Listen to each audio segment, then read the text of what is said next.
What is up? What is up? What is good? Mom peeps.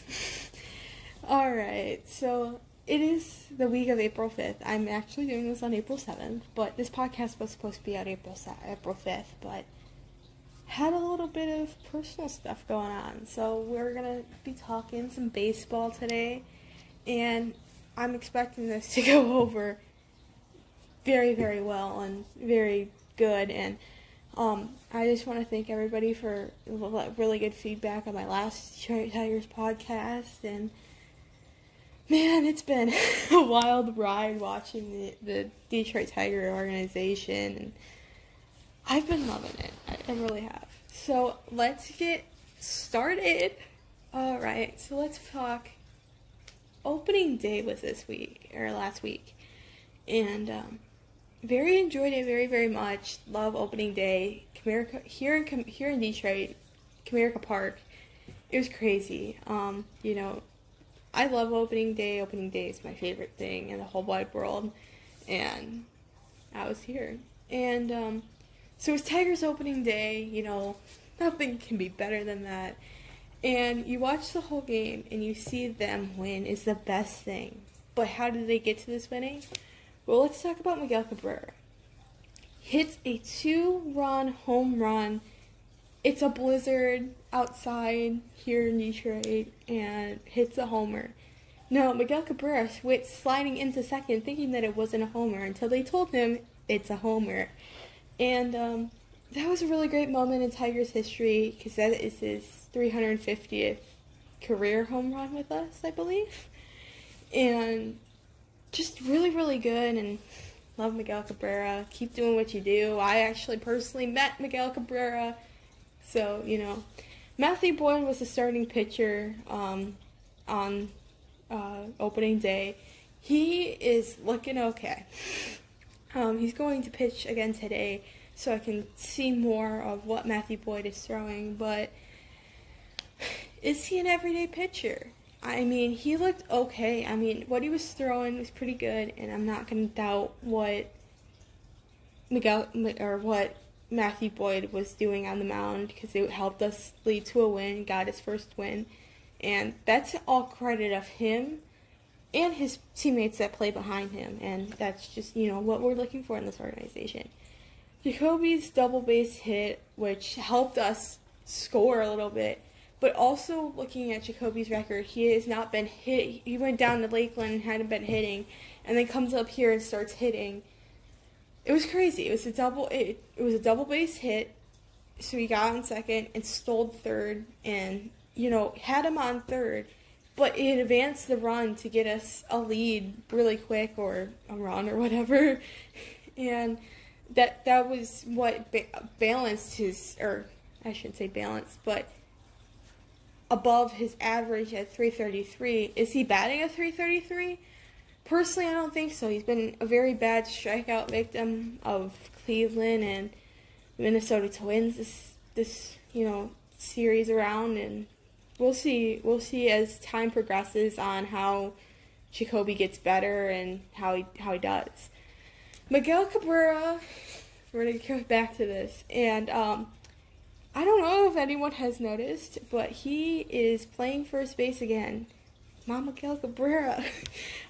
So in my notes here, it says Miguel Cabrera looking like his normal first baseman again. Definitely. And I think with AJ Hinch giving him a chance to play first base and do things that I think he wouldn't have done if, other managers were here, but AJ took a chance, and he's playing first base again, and I gotta say, he's made more incredible first base plays that I've ever seen than, any first baseman you could have watched, in this. But I'm loving Miguel Cabrera at first base, baby.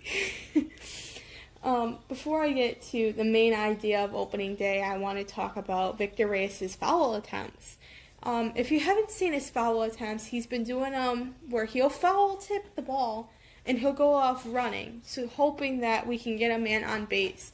Is that attempt, good? maybe. I mean, it was producing some good runs, some not good runs.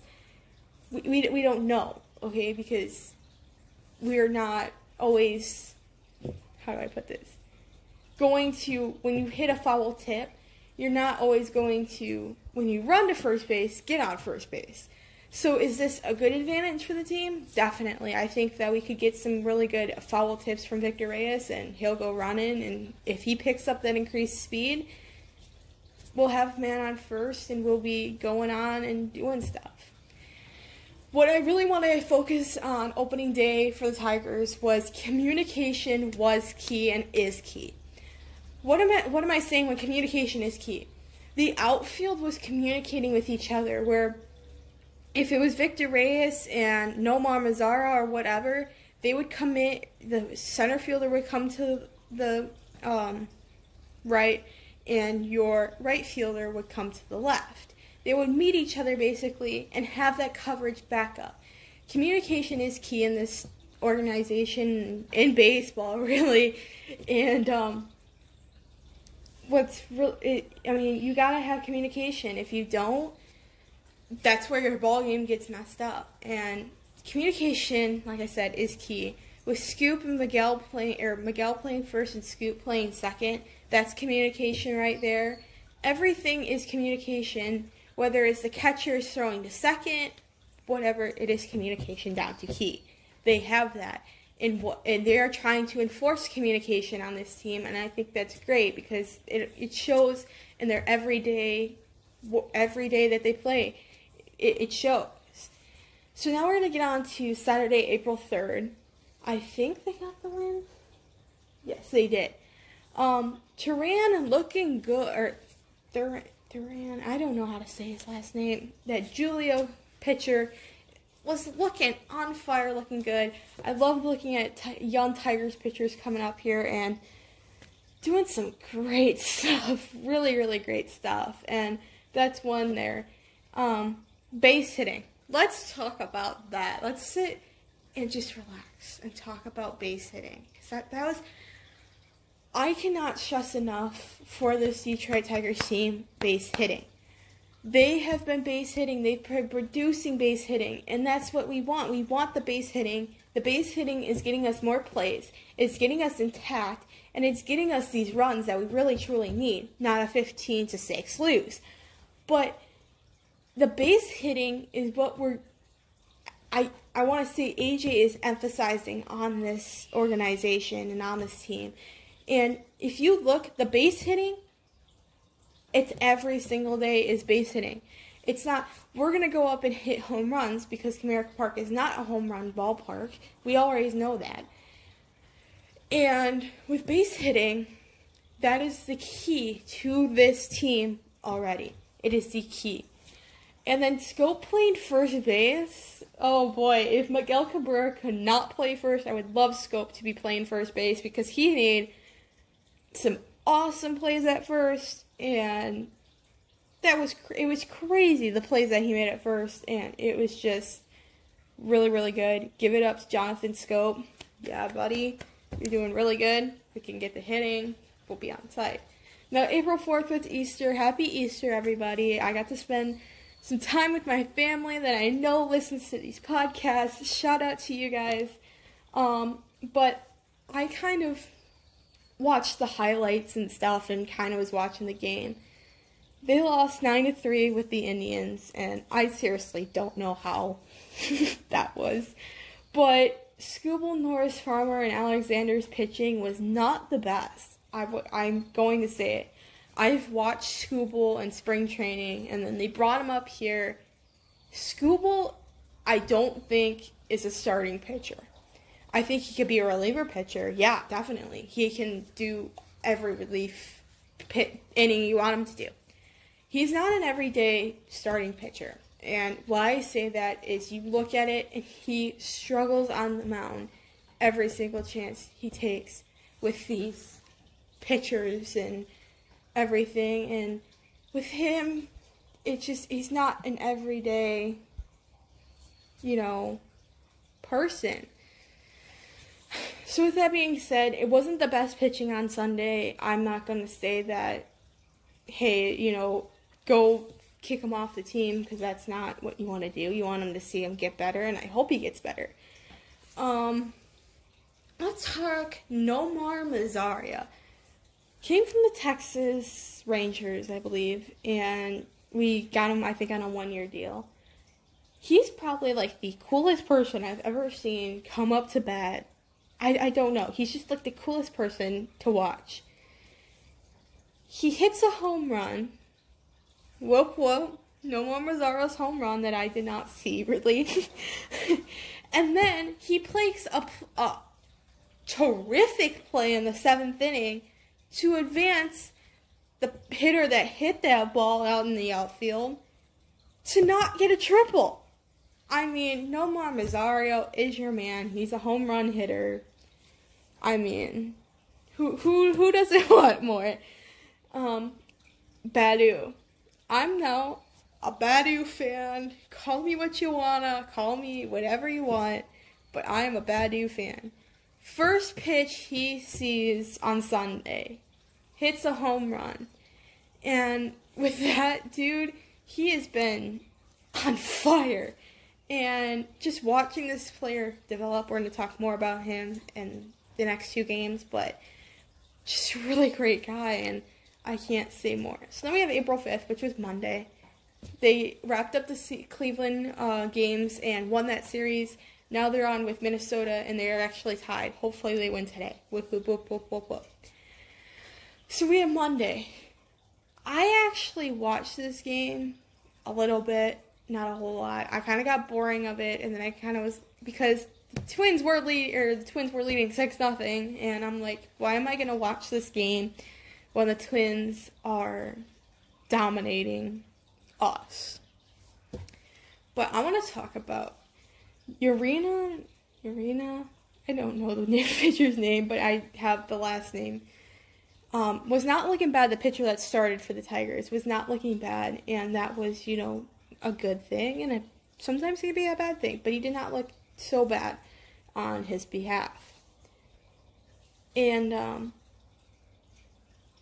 Wilson Ramos, love him as a catcher, love this guy.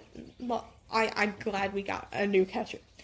I'm not going to say he's the best catcher out there, because there's James McCann, who played for the Tigers, who is a phenomenal catcher, but hits a homer, and I was glad that I watched that homer, and oh my god, he almost hit one yesterday. It was foul though, but dude, his hitting, great. Reminds me of putting a Miguel Cabrera and a Jacoby Jones together, and it's great.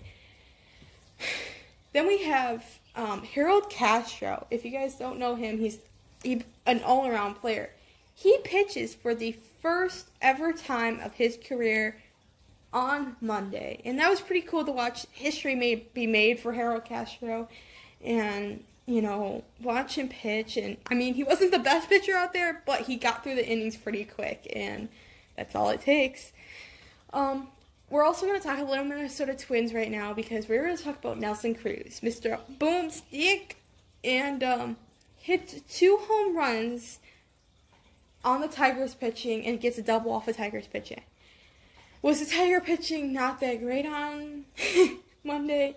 Yes. I'm going to say that, because how do you get 16 runs in and dominate, and think Tigers pitching is all that great? Our pitching for the Tigers is not that great, and I'm going to say that right now, and it needs to get better, but in time it will. I also want to talk about getting out of Nelson Cruz, because I'm going to talk about that in yesterday's innings and stuff. Baddoo comes up and hits a grand slam. Baddoo. Dude, first pitch he looks at, gets a homer, comes up to bat the second time he comes, and hits a grand slam. That guy's on fire. And the Minnesota Twins won 16-5, I believe. 15-6. I'm not good at keeping score, you guys. But that was a game that was very devastating to watch, but had major action happen. And I was actually sitting in my lovely dining area, and we're watching the game. And Badu's up to bat, and I was looking at my dad, he was doing something, and I looked at him and I go, Badu is going to hit a grand slam right here. You're not going to believe it. I said that before he even hit the grand slam, and he hit the grand slam. I called it. It was really cool. Now we have yesterday, April 6th. They played the Minnesota Twins again, and they actually won this game. They were tied, and I got really, really mad because I was like, no, don't let Minnesota win this game, because they were winning before Minnesota came and got a home run. Mize was throwing some nasty, nasty innings. The strikeout percentage on Mize was crazy. It was up. It was good. His pitching dominated the majors. I don't want to say dominated, but it will dominate in over the years. Robbie Grossman, my boy, goes 2 for 4, giving the Tigers some hits they needed, and that was definitely true. He hit the ball into some gaps and got us some scoring runs, and really, really good. But I also want to talk about Nico Goodrum. They both were two amazing, great players. He goes 3 for 5. It gives Tigers hits they need as well. They were both dominating Minnesota's pitchers a little bit and giving us some runs that we really, really needed, and it was really good. We're also going to talk about Nelson Cruz crushes the Tigers pitching in this series. He hit another homer yesterday, so that means his first 3 home runs of his season has been against Tigers pitching. I can't tell you, Nelson Cruz has probably been one of the most exciting players to watch in the Minnesota's, dugout, and even though I'm a Matt Kepler fan. But Nelson Cruz is crushing the Tigers pitching. Is the Tiger pitching great? Not, or good? No. But, Nelson Cruz is going to go up there and hit home runs off of these guys. But to hit 3 home runs off of Tigers pitching is really ungodly, to tell you the truth. But then we're going to talk about 2 other pitchers I really want to talk about. Cisnero gives up a home run to tie the game. Is he a good pitcher? I've not been impressed with Cisnero, and I don't think I ever will be with his pitching, but he gives up the home run to tie the game, knowing that he just gave up the lead that the Tigers has to go into extra innings, and they have to play more. Was not smart at all, and maybe he's a good pitcher, maybe he'll come better, but right now I'm saying no, because he's not a relief pitcher. You don't want to put him in for 3 innings. That's ridiculous. Now we have Gregory Soto shows what he got in the Tigers pen. He comes out in the 9th inning and dominates Minnesota with his pitching. Dominates. And mind you, I've been there since Gregory Soto started his career, and I've always told my dad, I go, I love Gregory Soto, and I don't think he's a closer, but then, yesterday he proved he could be a closer. And he went in there, did his dirty work, and got out, and that was, what we needed. And then we got Mr. Badu. Now, Mr. Badu, if you're listening, which I know you're probably not, but if you ever do listen to these podcasts, I always remember Matt Shepard, or one of the announcers, saying to Jacoby, who is obviously one of my favorite players of all time in the Detroit Tigers organization, go, wear a crown, Mr. Jacoby Jones. Wear a crown, Mr. Badu, because he gets a walk-off hit for the Tigers to win 4-3 and gets out of the tie.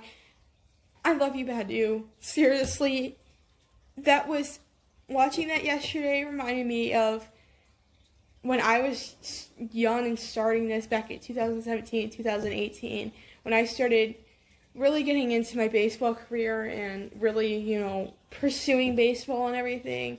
I remember those moments where this stuff would happen, where you would get a walk-off hit, walk-off homer, and to me, it was crazy. I told my dad, I go, we are witnessing history with this Bedu, and it's crazy, and it's really something special with Bedu, and AJ Hinch knows it. We all know it, and it's really great. So, I want to read off this first page before players to watch this season. I'm going to say Boston Red Sox, JD Martinez, Chicago White Sox, Jose Abreu, Cleveland Indians, Jose Ramirez, Matthew Boyd for the Tigers, the Astros, Zach Greinke, Los Angeles, Atana, Minnesota Twins, Bronze Braxton, Garrett Cole, Matt Chaplin, Brandon Lowe, Jim Ray, Yi Jarvis, Aaron Nola, Jacob DeGrom, Sandy Alcantara, Trevor Bauer, Trevor Story, Wilson Contreras, Mike Socorda. Those are some players to watch this season. I definitely say the same thing. I don't know about Matthew Boyd, though. Maybe Bedu would be the greatest one to watch. So now I'm going to get into the questions that I get and predictions. So the questions I got is base hitting helping the Tigers. Definitely.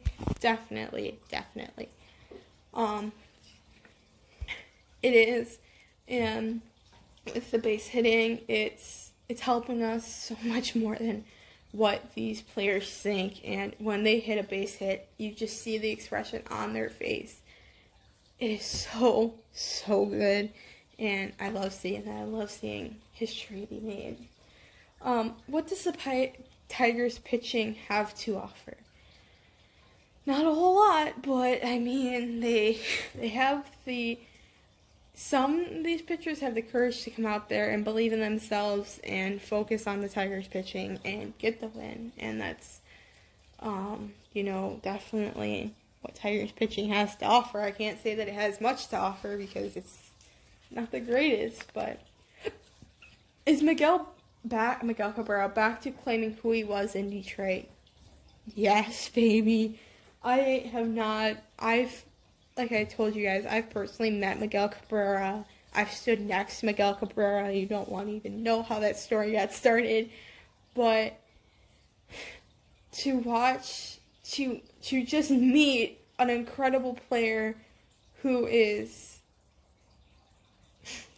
I don't know, so freaking dominant in Detroit. Who, here in Detroit, when you hear Detroit, you think of Miguel Cabrera. And I think he's back to who he wants to be here and not be the DH that's so boring.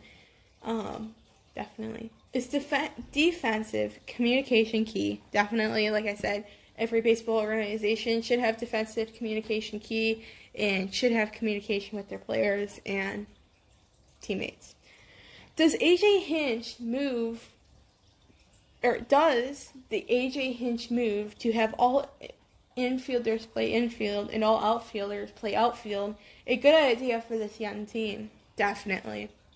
If you see it, it's really helping us out. It's really confusing the other teams because they don't know, who's playing, because it's not the same lineup every single day, and we'll definitely see that for a while with this organization is the mess up lineups and stuff, and it's definitely helping this team, and I definitely agree with AJ moving the all infielders to play infield and all outfielders to play outfield. Really great. All right, we're going to get into my favorite next story, and it is, are we talking a major league hero with Bedu? Right now, he's making some incredible moves and plays. No one wanted to sign him. He was a draft 5 for us. No one wanted to sign him. He is a major league hero just this week alone, and it's showing. He's just dominating. Why didn't the teams not pick him up?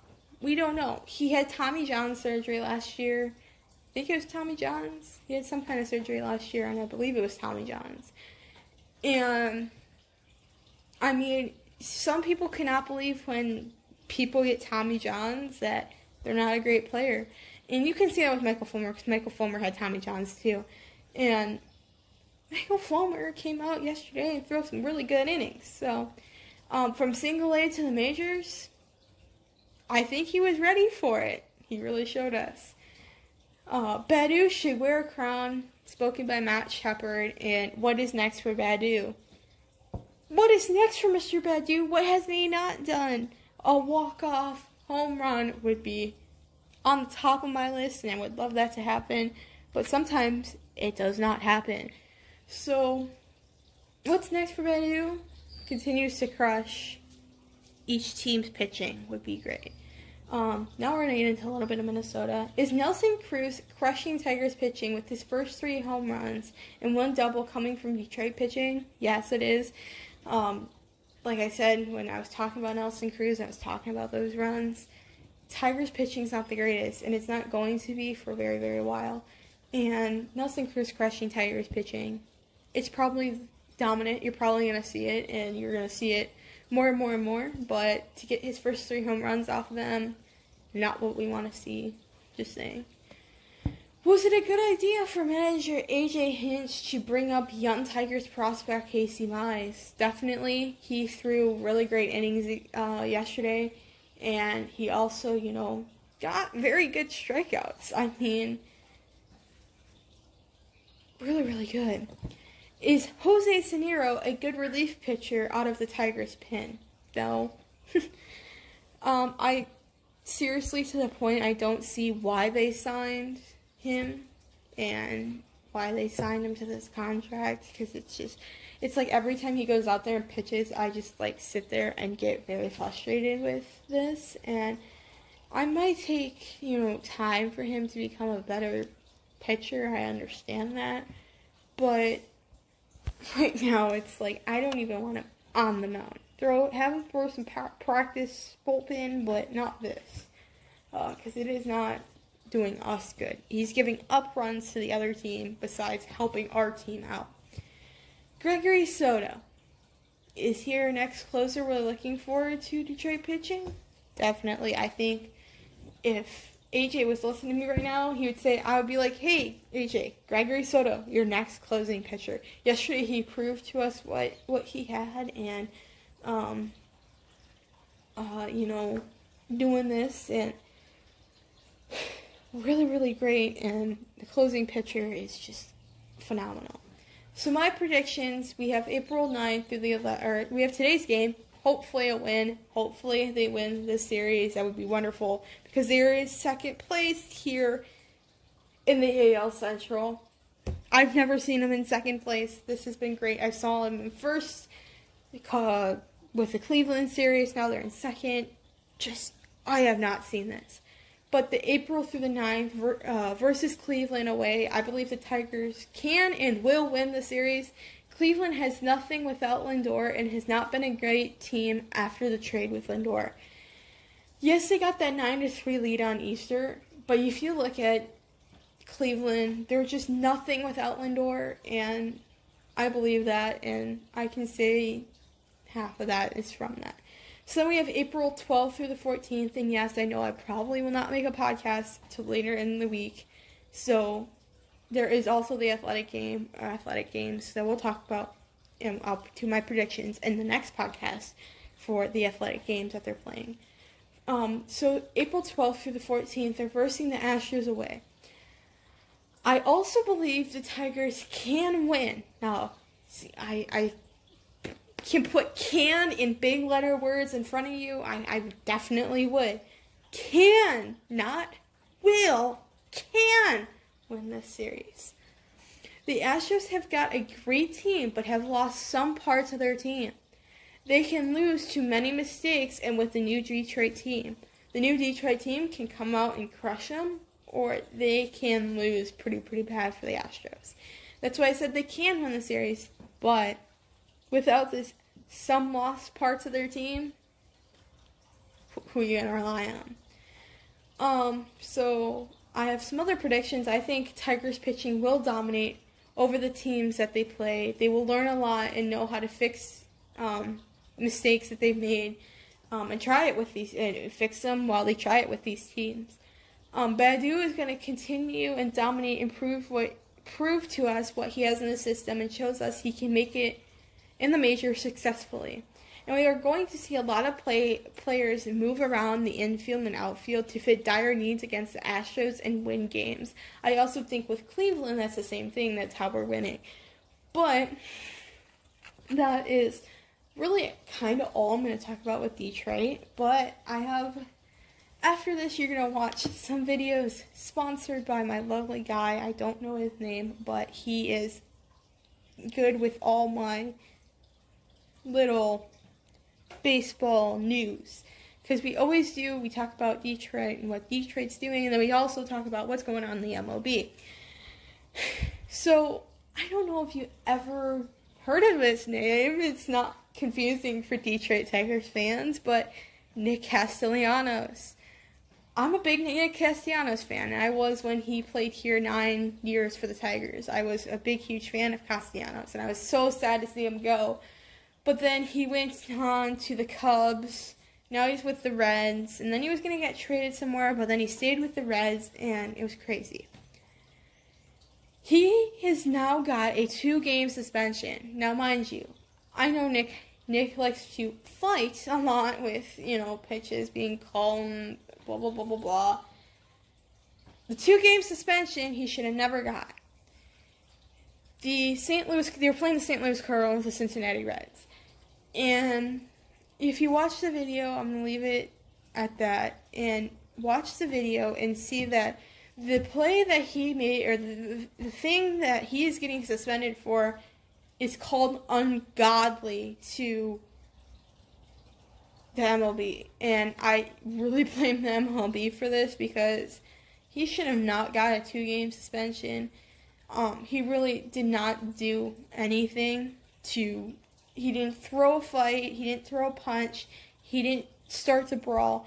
I believe the St. Louis Cardinal pitcher that went to attack after him should have got a suspension. Seriously. And Ohtani for the Los Angeles Angels is making it big, but gets hurt on what is being called a bizarre play.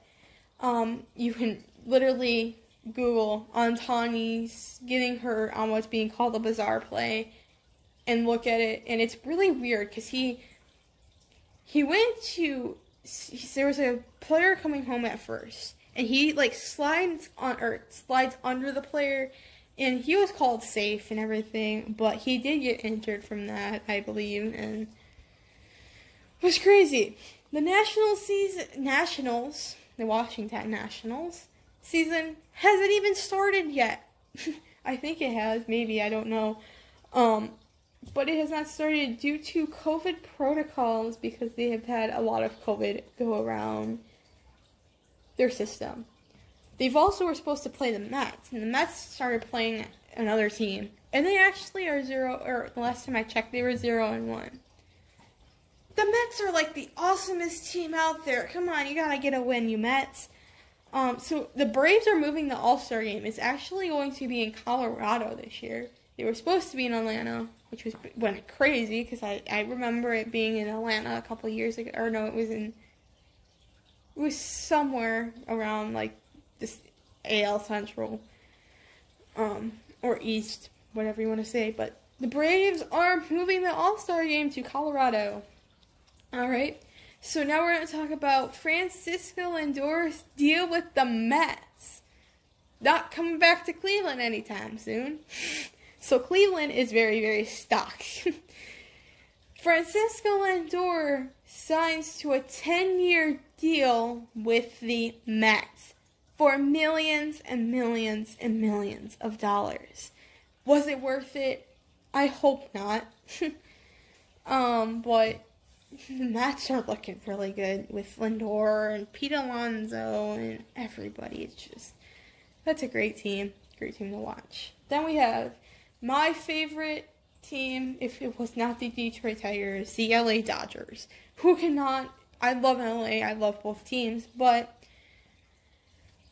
there is a play that you're going to see in these few videos that Bellinger and Turner's confusing play, and it was very confusing, caused, they were playing the Colorado Rockies, caused the guys' season to be not so great, and it's crazy. So watch the videos because they are really, really good. They're really good of stuff that I can't explain to you guys because there's so many other people that can explain it so much better than I can.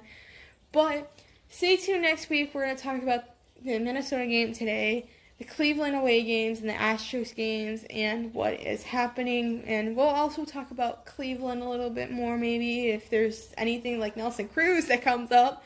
And we'll talk about the Astros, too, with, you know, everything that is going on and is out there.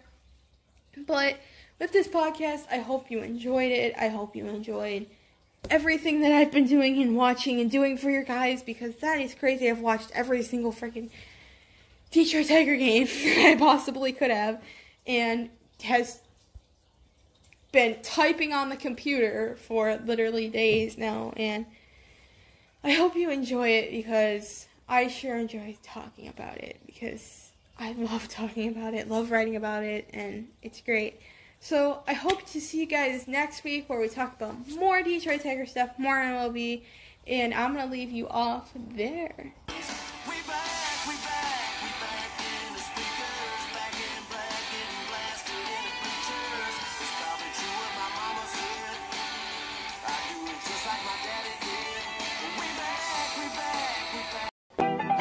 What's poppin'? Brand new whip, just hopped in. I got options. I can pass that bitch like Stockton. Just joshing. I'ma spend this holiday locking. My body got rid of them toxins. Sports in the top 10. I can put the ball in the end zone, put a bad bitch in the friend zone. This shit sound like an intro jet song. Give me that tempo. So cool, he a fool with this shit. Told her don't let her friends know. In the building, I move like a dime. Eating fettuccine of Vincenzo's. Me and my amigos got that free smoke on the West Coast. Yeah, I'm talking about pre-rolls. Dark hair bitch, she look like she go. She do. Should Castellanos have gotten suspended? Nick Castellanos homered opening day and did a little hop and bat flip out of the batter's box, which opposing teams just hate. The next game, pitcher John Woodford retaliated by drilling Castellanos as he then went and picked up the ball and offered it back to Woodford. A few batters later, a wild pitch ensues. Castellanos slides home, safe, then he flexes on Woodford, which started a benches clearing brawl. Because of this, Nick Castellanos has been suspended for 2 games. One of the strangest baseball plays you'll see. Cody Bellinger hits what should have been the Dodgers' first home run of 2021 after the ball bounces off the outfielder's glove and over the fence. Justin Turner, who was on first, thinking he caught it, makes a U-turn back to first and crosses Bellinger on the base paths. If the hitter passes the runner while running the bases, he is ruled out. So after long deliberation, Turner was allowed to score, but Bellinger was ruled out, so ironically Turner was the one who robbed him of a home run. Can Miguel Cabrera make history? Miguel Cabrera, with snow falling, crushed the first home run of the season, making for an epic moment. Miggy is on pace to hit 162 home runs, which would be a new season record. Raimel Tapia had a tough weekend. Raimel Tapia came this close to robbing a home run, but the ball slipped out and went over the fence. Fortunately for him, it was not a home run because of Justin Turner's base running gaffe. 2 games later, he has a chance for redemption, but the ball slips out again, this time back into play, and it goes for an inside the park home run.